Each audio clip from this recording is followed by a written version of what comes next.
We're back from hiatus, and I have a confession to make. Does that pique your interest? I hope so, because this is the Feather Mane Soul Wisdom Show. You're listening to Feather Mane Soul Wisdom, a podcast designed for people looking to live embodied lives and find their authentic selves. This show is hosted by Kit Kaelstow, body theologian and spiritual mentor. If you're looking to get in touch with your inner spirit, then this show is for you. Thanks for listening. And now, this week's show. Thank you so much for being here. This is Kit Kaelstow, your host. And as I announced on the blog a couple of months ago, I was taking a short hiatus. I normally record these episodes on Sunday, and I have spent the last 8 Sundays taking a certified pet grief specialist course. So the course is over. I am now a certified pet grief specialist, and that leads us into the focus of this week's show, which is to share with you basically that I am going to double down on the authenticity, on following my calling, my glorious purpose. And yes, I'll be talking about horses even more. So I had an opportunity to take a certified pet grief specialist course. And as somebody who has lost a fair number of pets, we have had many different groups of senior kitties in our household. We're currently going to be going into another period where we have several senior kitties. I knew that I wanted that information for my own support, but more importantly, I wanted that information for your support, to support you. One of the main characteristics of being neurodivergent, specifically autistic, is that you have a much stronger relationship with animals and with your pets than you might have with some people. And this comes from a lot of different reasons. It comes through in a lot of different ways. One of the biggest ones is, people kind of suck sometimes. And when you have a lot of bad experiences with people, especially people who are really fond of telling you that you're wrong, that you're not peopling right, that you need to change, that you're too sensitive, having the unconditional love of a pet, often a cat or dog, but it could be a snake, it could be a lizard, it could be a goldfish, a parrot, hamsters, guinea pigs, all the pets. Having that unconditional relationship where you can just be yourself around your pet is extremely powerful and extremely important. And unfortunately, our pets do not live as long as we do. And so when that pet does cross the rainbow bridge, when they pass away, that can be extremely difficult. Not only has this relationship that's been a large source of comfort for us, that relationship is no longer there, but also there's the sense of change. Many of us build our routines around our animals. Here on the farm, I feed the horses twice a day. I gather eggs. I, scoop the cat boxes. I do my pet chores, and those help add structure and routine to my day. It's seriously why I call my horses my occupational and mental health therapy. I mean, I've got a good therapist, but I also can't reach out to that therapist at the drop of a hat, but I can step outside, ground, center, rebalance myself, and spend some time with the horses. So when we lose our pets, that can be extremely difficult. And I think that is a relationship that needs to be acknowledged. Likewise, as a disabled individual, I do not have a service animal. That is something that I'm thinking about for the future. But having a service animal who's also that companion, but also can perform those very needed medical tasks, whether that's mobility, whether that's a psychiatric service animal, whether that's a seeing eye dog or a seeing eye mini horse, having all of that makes that relationship all the more important.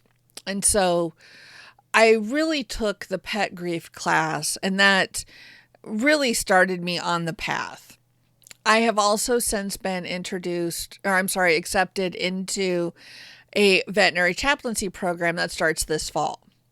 And so I've really kind of put my love of animals, the way that I put animals into my fiction stories, the way that animals are a part of my life, a part of my spirituality, a part of my eco-spirituality, the way that animals show up in my life, I really have put those into excuse me, my voice got a little rough there. I've put those really into my work. And that has led me to kind of switch things around. If you've gone out to the website, you may have noticed I've kind of given the website a nice little polish, a nice little facelift. And I am now talking about wild spirit storytelling. That's still sacred storytelling. I've just given it a name and really tied it into eco-spirituality, really tied it into the world in which we live, the natural world, the elements, and really tied it into our own wild, untamable spirits. Because I think when you just kind of sit down and contemplate the position of the neurodivergent community, the queer community, the disabled community, what the quote unquote normative culture, the neurotypical, the heterosexual, the able-bodied community wants is they want us to tame our wild spirit. We are different from them. We are often very proud of our differences. We see value in our differences. And that can be a little frightening to the normative culture. And so they want to tame that down. And so I vote that we really lean into our wild spirits. I vote that we really lean into our untamable nature of doing what works with our bodies, what works with our minds, what works with our spirit, what works with our spirituality. I think that that is so important. I think that that is what's really going to carry us through what could be some difficult times. And so because of that, like I said, I've shifted my focus just a bit. I'll still be talking about the same things, just, tweaking the focus slightly. So the question might be out there, which is, what does this mean for you, my audience? And what this means is a couple of things. First of all, because of my specialties and because of the clarification of my mission and some of the training I've gone through, I'm going to be talking more about grief, and not just pet loss, but all of the various aspects of grief that happen in our lives. For my neurodivergent community, there is a lot of grief that comes along with being late diagnosed. There's a lot of what if, a lot of regrets. And in fact, I would encourage you, this journey of mine actually started a few years ago. I'll drop a link in the show notes, but I encourage you to check out the book, Neurodivergent Voices Series Grief, Volume 1. And that book contains essays from neurodivergent individuals who are writing about various aspects of grief.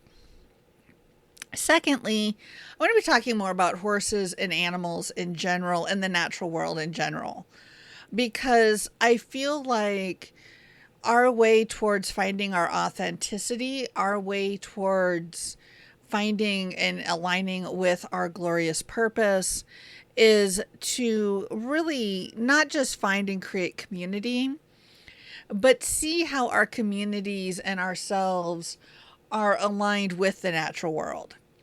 And so those two things are what you can look forward to on the Feather Mane Soul Wisdom Show, as well as the podcast, the blogs and everything going forward. If you haven't yet, please check out the website. I'm going to be announcing some monthly events starting hopefully next month. We'll see here as I wind up my college experience. But there'll be a lot of things happening, and I hope you'll stick around for them. Thanks so much for listening to the Feather Mane Soul Wisdom Show. You've been listening to the Feather Mane Soul Wisdom podcast, hosted by Kit Kelstow.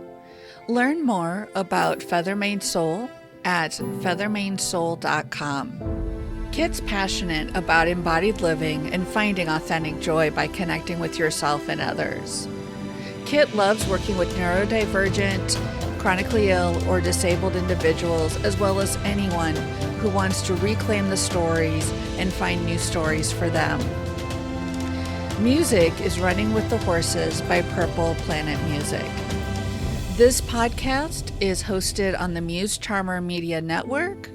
Find out more by visiting the podcast website and following the links to Muse Charmer. Please don't forget to like, subscribe, or follow the podcast at your favorite podcast listening or social media site. Thank you.